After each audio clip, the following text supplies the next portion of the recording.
This is Autoline Daily, the show dedicated to enthusiasts of the global automotive industry. Americans are getting antsy about what lies ahead economically.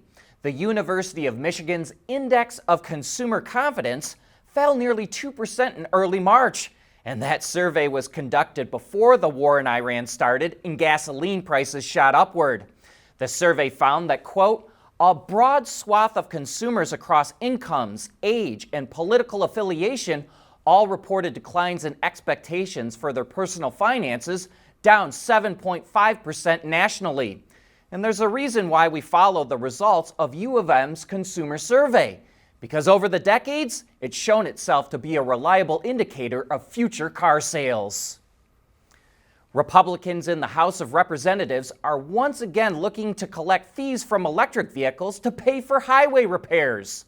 Last year, House Republicans proposed an annual $250 fee on EVs and a $100 fee on hybrids to pay for highway repairs. The current 5-year surface transportation law expires in September, and Republicans want to add up to $550 million in funding for highways and bridges. Most revenue for federally funded road repairs is collected through diesel and gasoline taxes, which EVs don't pay, and hybrids pay less than ICE vehicles. But the Republican proposal is opposed by the EV advocacy group Electrification Coalition, which argues it's unfair because gas-powered vehicles only pay $88 on average in federal gas taxes. While EV adoption has been slower than expected, sales continue to grow globally, and they're helping to significantly cut oil use. According to a study from Ember, a London-based think tank, EVs helped cut global oil use by 1.7 million barrels per day last year. But a separate study from Bloomberg NEF found that EVs helped avoid the use of 2.3 million barrels. Ember's study is lower because of conservative estimates of how often plug-in hybrids run on fossil fuels. By the end of the decade, Bloomberg projects oil use will be cut by 5.25 million barrels per day.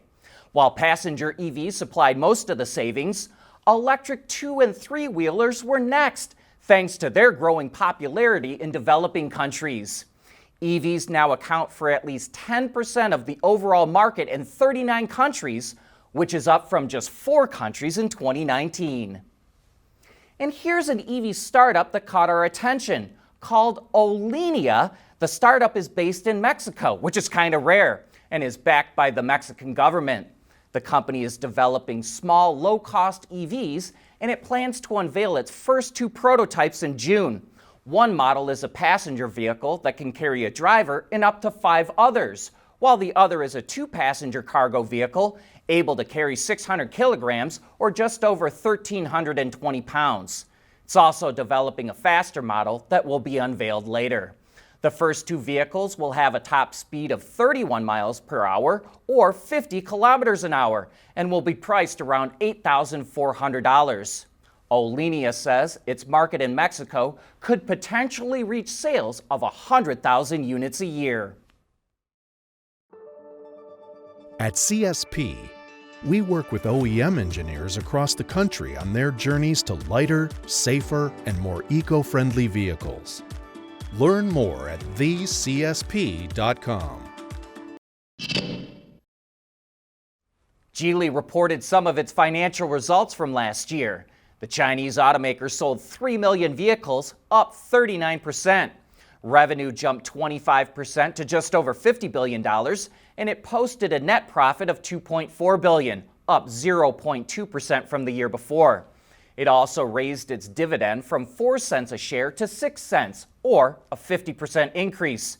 And investors love the news, and the Autoline stock index shows that Geely's stock was up more than 7%.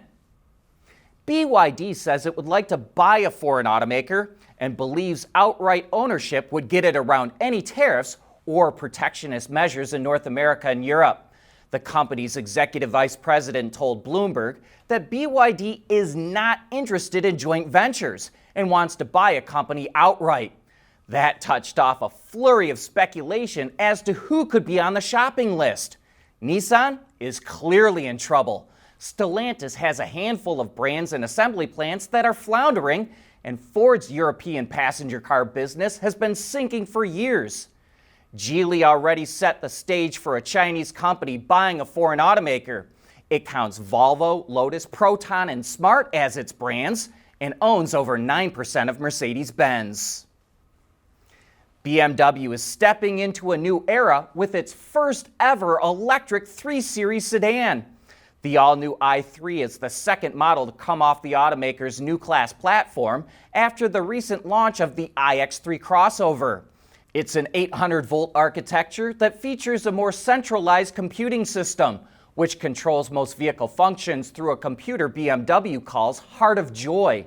The system offers 10 times faster processing speeds and enables things like expanded OTA updates, the newest generation of iDrive, and hands-free driving functions. The first version of the i3 to launch will be a dual-motor all-wheel drive model that makes 345 kilowatts, or about 470 horsepower, and will do 0 to 100 kilometers an hour in 4.5 seconds. Thanks to new cylindrical battery cells that have 20% more energy density than BMW's previous prismatic cells, the i3 will have a WLTP range of up to 900 kilometers, or roughly 560 miles. Due to its smaller size and sleeker body, the i3 has about 100 kilometers more range than the iX3, and it's also a little faster too. BMW says production of the all-electric sedan will kick off in August, and deliveries could start as soon as September. For the first time since it was spun off into its own independent brand in 2014, a vehicle from DS Automobiles is getting a second-gen model. The new DS number 7 replaces the DS7 crossover and will move to parent company's Stella Medium platform. While the model fits into the compact crossover segment, it actually has the option for a fairly large 97 kilowatt-hour battery pack.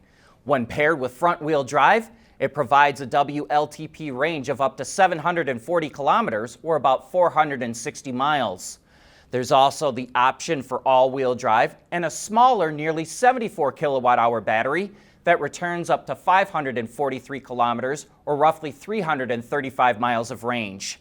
The DS number 7 has 3 powertrain choices that range from 230 horsepower up to 350 for all-wheel drive, which will move the crossover from 0 to 100 kilometers an hour in 5.4 seconds.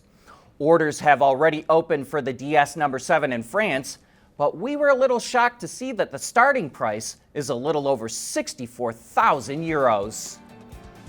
And that wraps up today's show. Thanks for watching.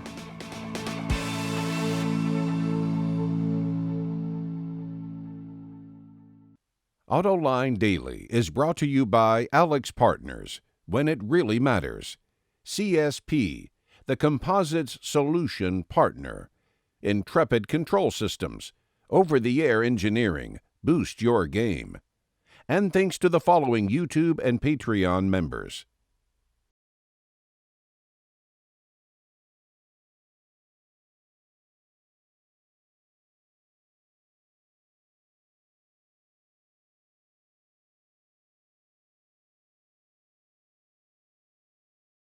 We act, we grow, we transform, we protect, we rescue. In moments that define the future, we are the partner you can trust. Alex Partners, when it really matters.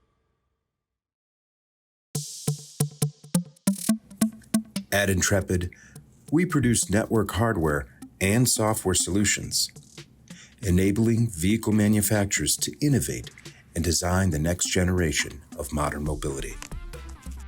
Delivering scalable next-generation solutions requires thorough testing and validation of vehicle platforms.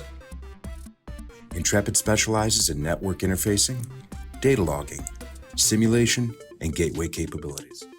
Intrepid's Neovi cloud platform provides real-time data collection, instant cloud upload, intelligent detection, advanced issue analysis, root cause identification, and remote update deployment.